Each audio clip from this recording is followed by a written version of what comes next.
Ted Cruz and Carly Fiorina were once campaign rivals, but now the former Hewlett-Packard CEO and the one-time GOP presidential candidate is on the trail campaigning hard for Senator Cruz.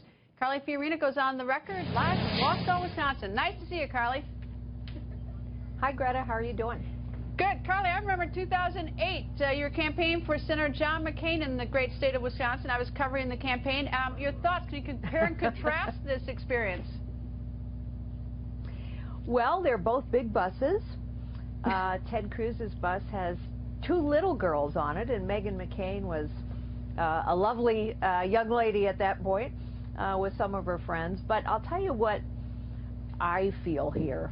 The energy on the ground is really spectacular. I think Ted Cruz is going to win Wisconsin. I think potentially he can win it big, and I think that's really important. I think conservatives have figured out who's the conservative in the race. And Wisconsin, of course, you'll remember, is a state where Republican activists have worked very, very hard with Governor Walker, for example, to implement real reforms. So this is a very active group of Republican voters, and I think they appreciate Senator Cruz, and he'll win.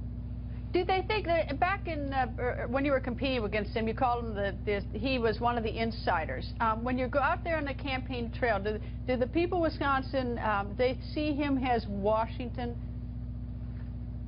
No, they really don't. And I think one of the reasons they don't see him as Washington, and something that I've admired about him actually, is he's made a lot of enemies in Washington.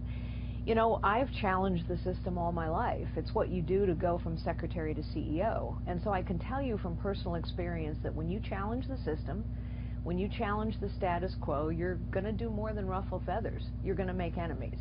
And so I look at Ted Cruz's enemies and say, okay, this is a guy who really does challenge the system and isn't afraid to stand up to the powers that be. And I think voters see that as well. What's the toughest question he gets out on the campaign trail in that state? The toughest question he gets, well, you know, people are moving ahead now and talking about, can you win all out, or are we going to a contested convention? And I think the truth is that after a good win here in Wisconsin, he can win it. We may go to a contested convention, and I think he'll do very well there. I think his delegate strategy is very strong, but it's also very doable for him to get to 1237. So I think a lot of voters here are thinking about what comes in May, June, and July. Carly, thanks for joining us. Enjoy the bus ride in Wisconsin. Thanks. Thanks, Greta.